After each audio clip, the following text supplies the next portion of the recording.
my boy Billy Griffin Jr. Let's go. Legends of Baltimore, legends of Baltimore, known all over the world. Legends of Baltimore, legends of Baltimore, known all over the world. Legends of Baltimore, legends of Baltimore.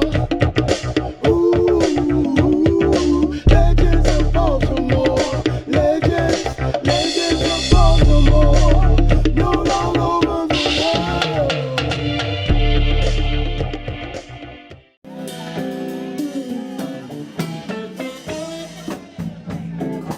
Everybody, this is Mr. Tony Lunsford.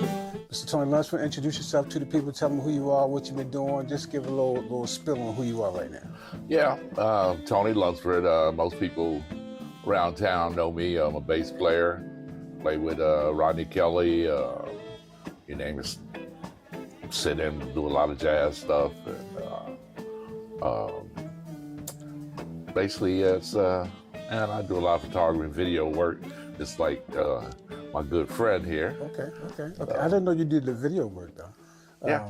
Okay, so tell me, Tony, how'd you get started with music?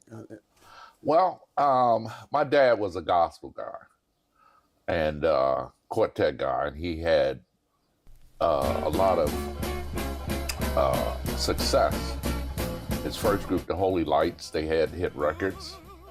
And as a kid, I went to church with him on Sundays, and he played in all the storefront churches, and that was my exposure. We were in church all day Sunday. He might have 3 programs, 3, 6, 8.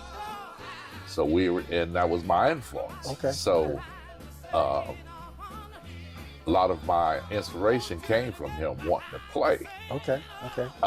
What year was this? What year are we talking about? We talk about in the early 50s. Oh, okay. Well, not real early 50s.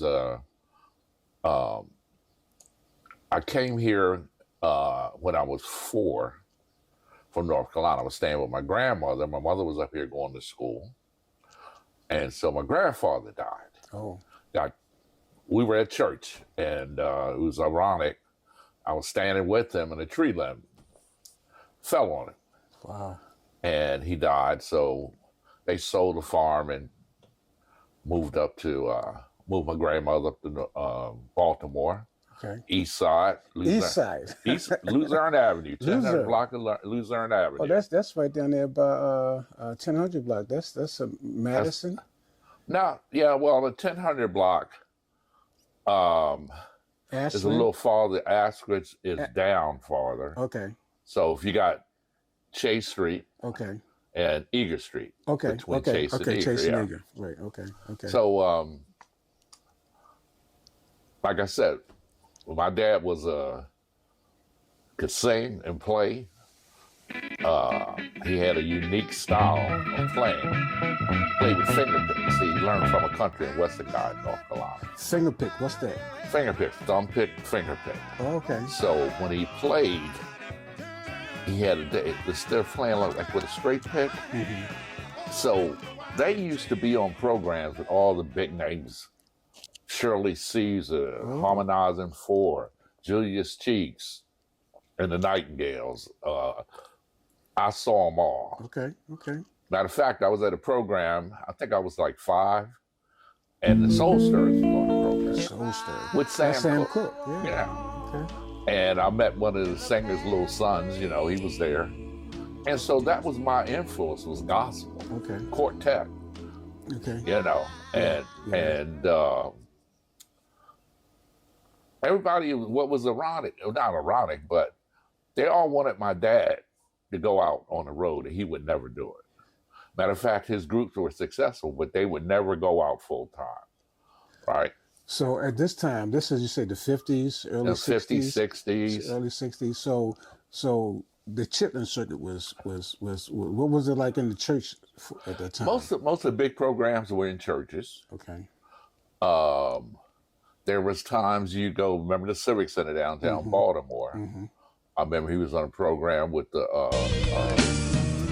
Shirley Caesar and I can't, The group that she was with. Yeah, I remember the group. I can't think of their name right now. But yeah, and Dorothy. Yep, Dorothy. Norwood. Yeah, Dorothy Norwood. Yeah. And the other lady, Irene. Something. It'll come to you. Right. Caravans. The Caravans. Caravans. I had to go back inside and get it out. Okay. And they were on programs like that all the time. And WEBB was big in gospel back then. James Brown. Yeah. James Brown. But they had I can't remember all the promoters. Okay. But he played every Sunday. It didn't make a difference if he on a big program or a small program. And they called him the hard stomping holy lights. And what was ironic was they used to Drew Hill to jump up and do that stuff. Mm-hmm. My dad never invented that. Oh, really? Yeah, that's why they called him the hard stomping holy lights. And so you go back then, you had the chariot wheels. Chariot wheels were a little bit like the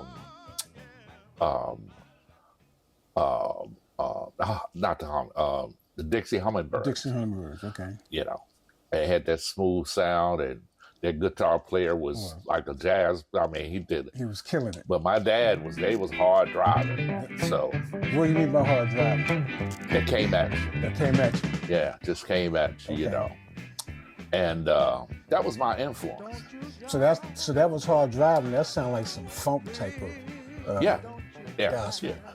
Yeah. You had a lot of groups. You see them to this day. They still do the same. They get in that gospel rhythm.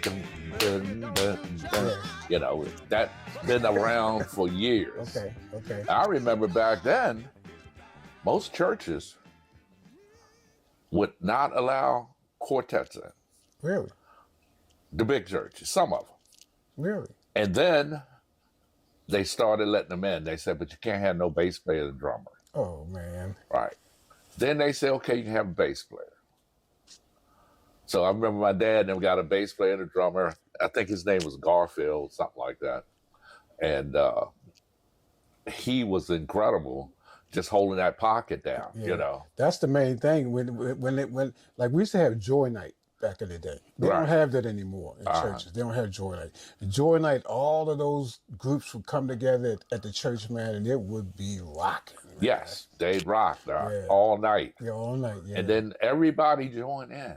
Yeah, everybody in the church. It was a whole, it was a spiritual everybody movement. pulling tamarines out. Oh, man.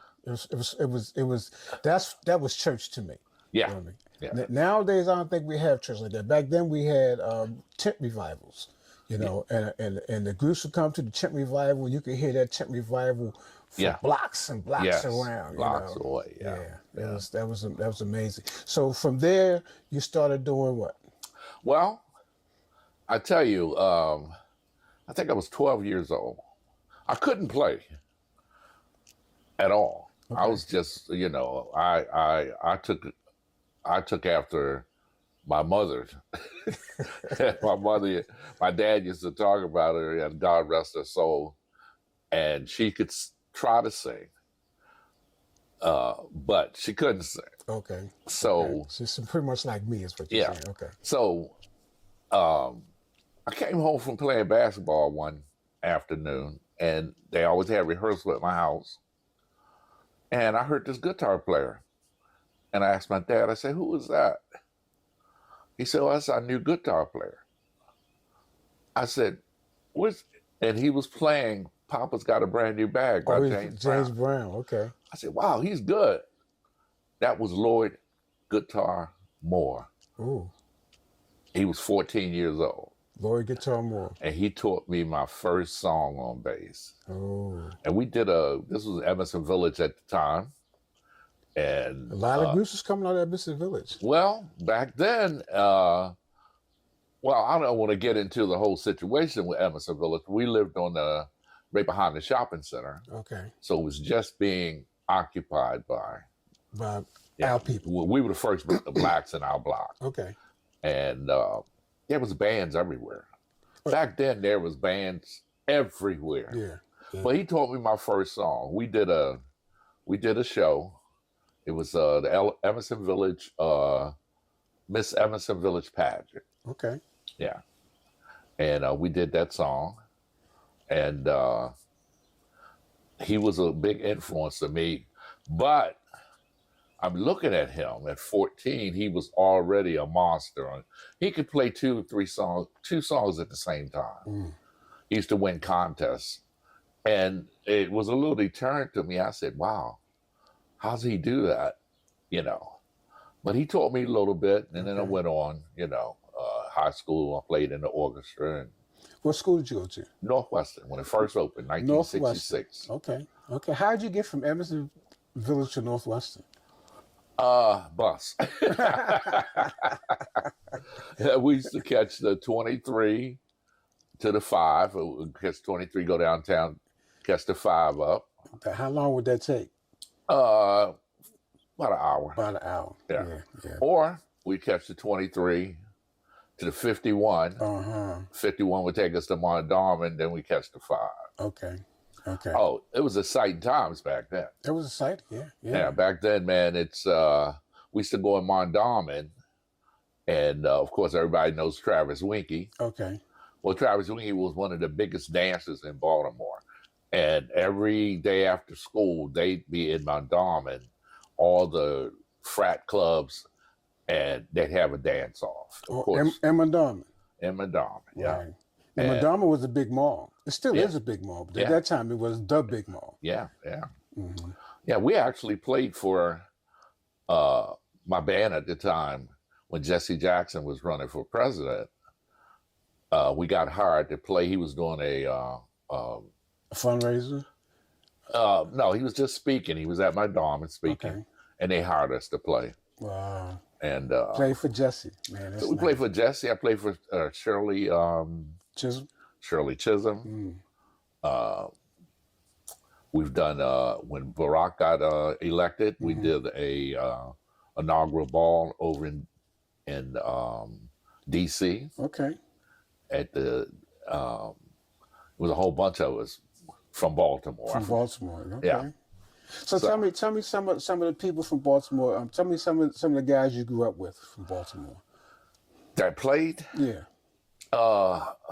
Mickey Bass. Mickey Bass. Okay. Mickey Bass was our hero. Mickey and his brother, they played from Soft Touch. Okay. He played on a lot of Soft Touch records. He was a big influence. But my earliest influence, because even after I moved to Emerson Village, I always go back over East Side, Luzerne Avenue, and Burl Avenue.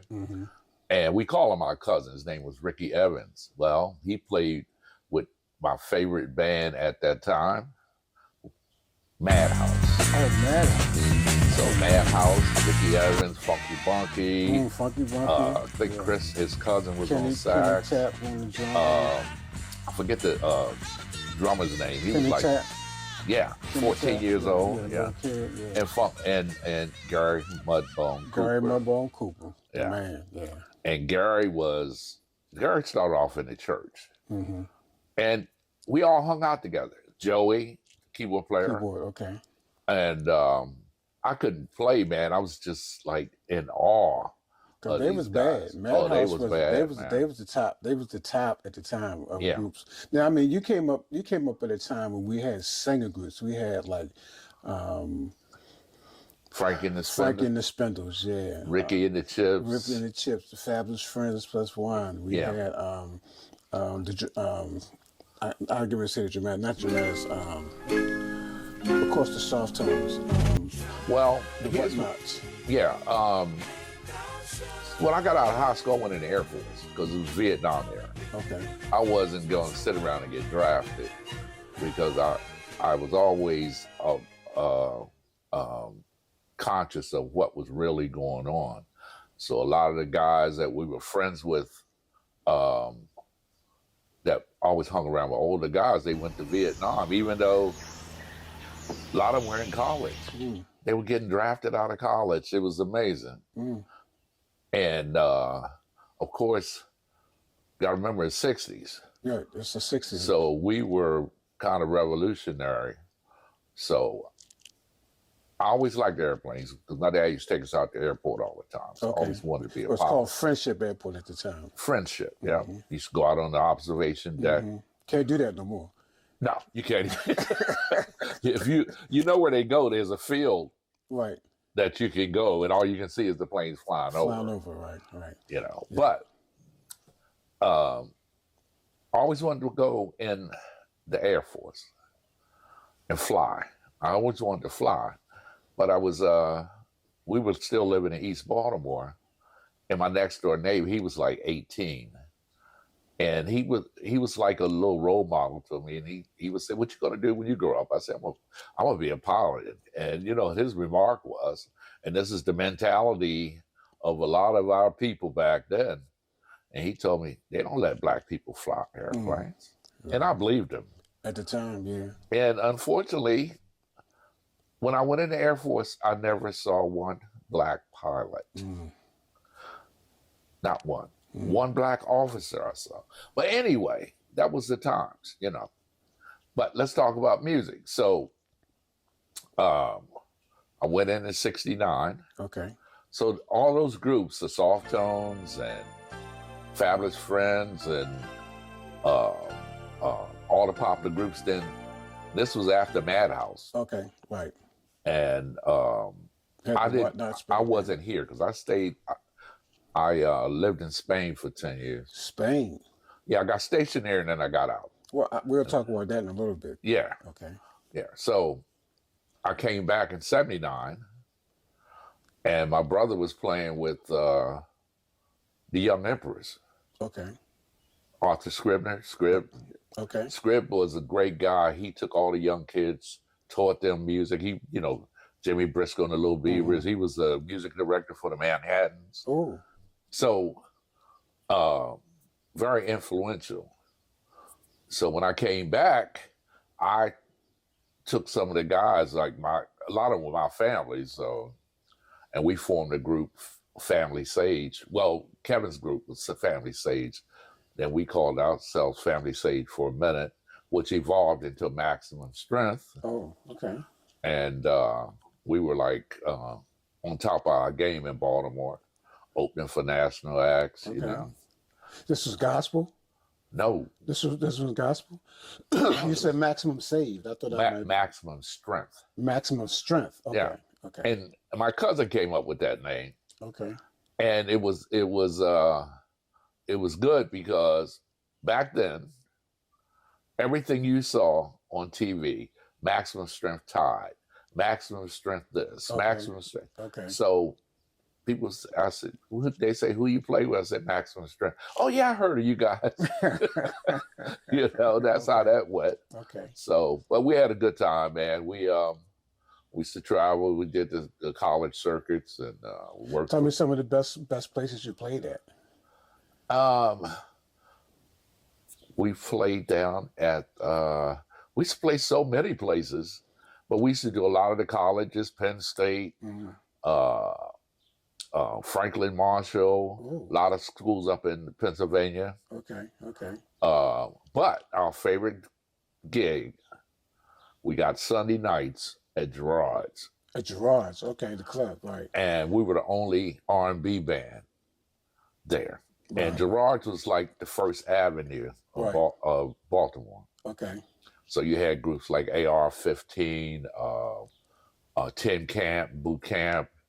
All of them had their nights. Okay. And we had Sunday nights. Sunday nights was closed. So when we got it, we built it up, right? And the first band, because we had 5 bands in our entourage. So you guys made up 5 different bands? No. We managed 5 bands. Oh, okay, okay. And that was John Pender. A lot of people don't remember him. But, and we all came out of UMBC. So we had Small, Slick Johnny, Maximum Strength, The Look. So Small was there first. And then after Small, we went in. Okay. And we built Sunday nights. And so tell the people what you mean by we built Sunday nights. Well, there was nothing going on in Sunday nights. There wasn't a lot of band activity. back in the 70s and 80s, when you went to a cabaret, you saw a band. Right. Right? Okay, so my brother was telling me how they were 14 and they opened for Rolls Royce out at the Hollywood Palace. Okay. And that was on Route 40, right? Right, on Route 40. And then disco came in. It kind of killed the band, Yeah. So so John Travolta was not a good thing. no, I mean, when disco came in, it wasn't for funk bands, and it went down. Then, it started to pick up again in the 80s. Okay. You got, but not like it was. Not like it was. Like so, a lot of bands that were around, Panama, which is still around. They got a gig coming up. Yeah. Well, yeah, Panama. My brother played with Panama. Matter of fact, when I first got back from Spain, we did a festival in Emerson Village. Okay. And it was us, West Side against East Side, and Panama was the East Side band. Okay. And I was like, oh, these guys are incredible. Panama is still incredible. Yeah, Bug was 8 years old. Wow. Playing on the drums, man. Wow. 8 or 9. And it never stopped. And we all are great friends. We like family. Okay. We like family, so, that was the scene. Kevin Walker had a group called The Difference. Now, Kevin Walker had been out with Wilson Pickett. And we loved Kevin Walker. He was an incredible player, and he had a group called The Difference, and they looked like Prince. But we did the whole Prince and Tom show. Okay. So, and then we did some originals. Okay. But, that's... then you got into, jazz a little bit, because you kind of be doing the jazz scene a lot now, right? Well, I went to UMBC. Okay. Only thing they had in jazz was a couple instructors, but no bass teachers. Everything was classical. Okay. But they had a jazz band. So I played in the jazz band and at UMBC. Okay. When I went to Northwestern, we had an orchestra. We didn't have... Most of the guys that wanted to play jazz and stuff like that, big band stuff, went to Douglas. Went to Douglas. I didn't, I was just learning, so...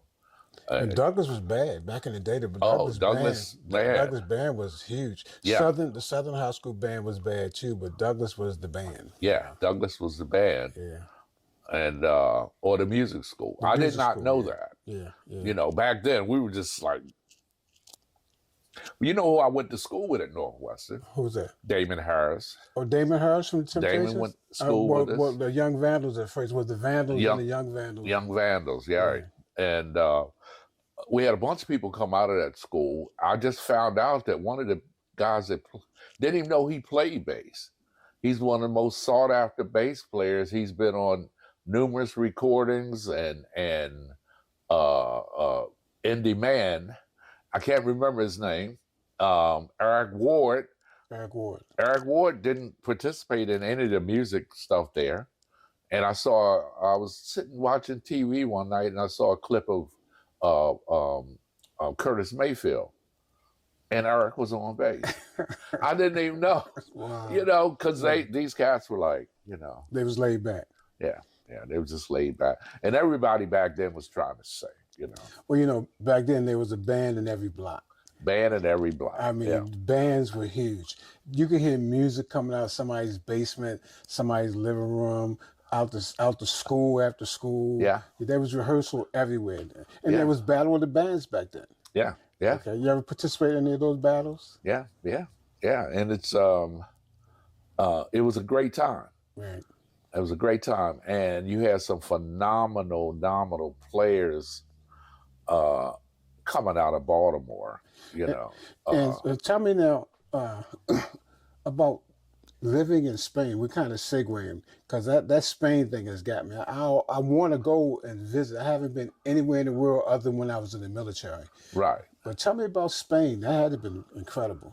Well, I got there, and I tell you like this. Remember I tell you Vietnam was, wasn't over to really 75. So I got stationed in Mississippi out of tech school, and everybody came out of tech school when we were working on prop planes, meaning propeller planes, and they used a lot of them in Vietnam.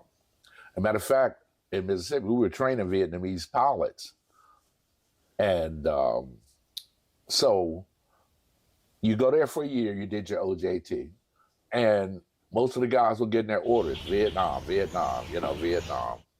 So I told you I hung out with the older guys. Okay.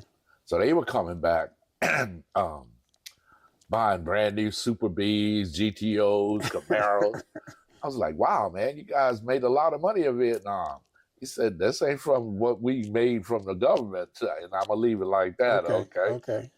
And they told me how to deal with the situation. But he said, you got swimming pools, the Air Force, anyway. But anyway, I went home on leave, Christmas. I came back, and my sergeant called me over, and he said, your orders came in. And I said, where am I going? He said, Torrejon Air Base. I said, Torrejon? What part of Vietnam is that? I said, Phuket, Cam Bay. He said, you're going to Spain. My knees buckled, man. I was like, what? Because they give you a dream sheet where you can pick 3 places you want to go. So I think I had put Spain, Italy, and England. And I got my first choice. Spain. So I was a lucky one in getting that. And I had a lot of guys, man, they were writing their car. How did he get that assignment? Because there hadn't been no European assignments in 3 or 4 years coming out. What year was this? This was in 1970. 1970? Yeah, okay. 1970, 71. So I got to Spain in 71. Okay. And back then, Spain was what they call a closed economy, meaning anything imported was 100% tariffs, like what Trump is doing. What Trump is doing now, yeah. So everything was made in Spain. Okay. They had one Burger King, and they had a Kentucky Fried Chicken up in the Dr. Fleming area, which is where all the a lot of English-speaking people live. Okay. I could go out with $10 on Friday, me, you, and another person. Y'all ain't got no money. We eat, drink, and party for 3 days. And I still come back with change on Monday. Wow. And that was then. Now you go over there. Yeah, it's going to be a whole different story. Oh, whole different story. You go there now, and it's everything you see here is there. Right. So, but still beautiful place. Beautiful. Yeah, I can imagine. So what was it? What was your favorite? I know you visited a lot of different places in Spain. What were your favorite parts? I went to Palma, Mallorca, and we would just get in the car and ride. There was always festivals, and of course, the Roman influence was there. So there was aqueducts. There was towns that were built on the side of mountains that you didn't even see unless you knew where you were. So it's a lot of what they call I can't even think of it right now. But you're driving, and then you're up, and then you're plateaus, stuff like that. Beautiful place. And the history, you're talking about thousands of years, of history. And the whole mindset of most European countries is eat, drink, and be happy. Eat, drink, and be happy. Right. They've been here, they did it, they're going through it. We're a young country, we 300 years old, 200 years old, as the United States of America. Right. So we're still learning. Right. Well, we're not doing a good job of learning. Well, we can't let the air, or we can't let people dictate to us, because I always tell people this. I always say, Anywhere you go in the world, they're doing the same thing we're doing. Say on a Sunday when the whole family gets together, they do it same thing in every culture. Okay. Right? So they might have different beliefs, but their whole thing is they love each other. Right. So you might not agree with a culture, right? You might not agree with a religion. You might not agree at all, but you can disagree to agree to disagree. Agree to disagree. Mm-hmm. But when you get to the point where you want to destroy something, Right. that's where and that's been throughout history, you know, because he who has the goal, makes the rules. Makes the rules. Yeah. So, unfortunately, I'm still pushing. You know, and I grew up at the end of civil rights, before '64 when the bill was about. Just go down North Carolina. We couldn't go. I'd go visit. We had to go up in the second floor of the movie theater. You couldn't go in the front door. You know the whole situation. Yeah. It was segregation. It was Jim Crow. Yeah, and a lot of our friends, they had to adhere to that situation, because if they didn't, then they were scrutinized also. Okay. So there's good people on both sides. There's bad people on both sides. Right. There's good and bad people, and that's how the civil rights movements came about, because the good people stood up. Right, good people stood up, and we didn't do it by ourselves. No, we didn't do it by ourselves. You know, I always look at the fact that Marilyn Monroe, they were at Caesar's Palace, and Ella Fitzgerald was there. And she told the owner, she said, if you let her stay in your hotel, I'll be here on the front row 5 nights straight. But if you don't, I will never come back to your place again. And she's the biggest star at the time. Frank Sinatra did the same thing. Okay. With a bunch of stars. Okay. Because, we go back at that time, if it's like I said, when I moved to Evanston Village, that was in '62. Okay. We were the first black family in that block. Within 6 months, most of the white families have moved out. Wow. And it goes back to the redlining and all that. Right. And that's what society does. It's all about what? It's all about money. Right. All about the money, Yeah. My daughter had moved in a house on McCullough Street, and found out that the house had history. It was in the Sun papers. It was the first house that a black family had moved in, and the white people was trying to keep the black people from moving into the neighborhood, and they had come up with the white only rule. Right. And that's when they started the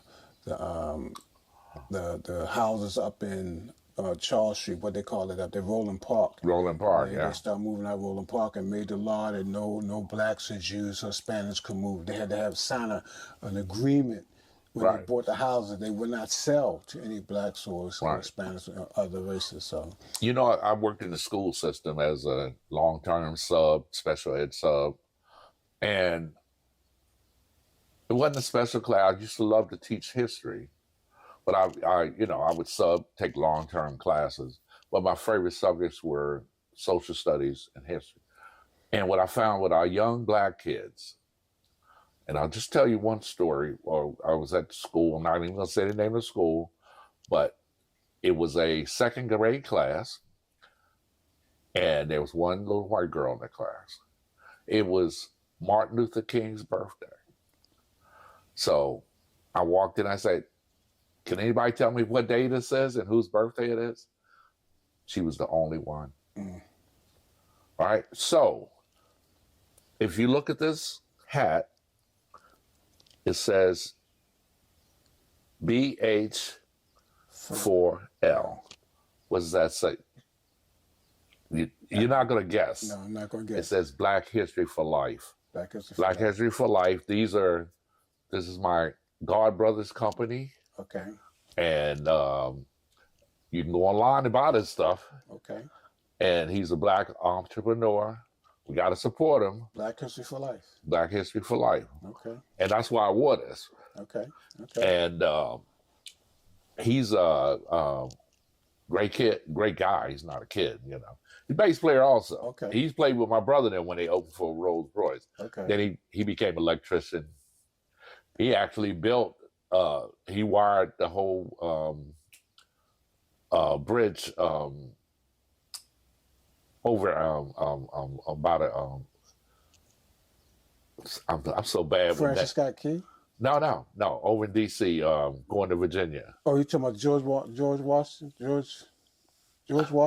Is that what that is? No, it's not George Washington. I know the bridge you're talking about, though. Yeah, it's right by the National Harbor. Yeah, by National Harbor. He wired it. Okay. He was a head electrician on it. Wow. Very, you know, military guy. Okay. So. Okay. Well, and that's the thing, you know, you got to, sometimes the music kind of died at some point, and people had to get jobs and careers. They had to find a way to make the money, take care of their families. But music is coming back. So tell me about today. How you guys making out today?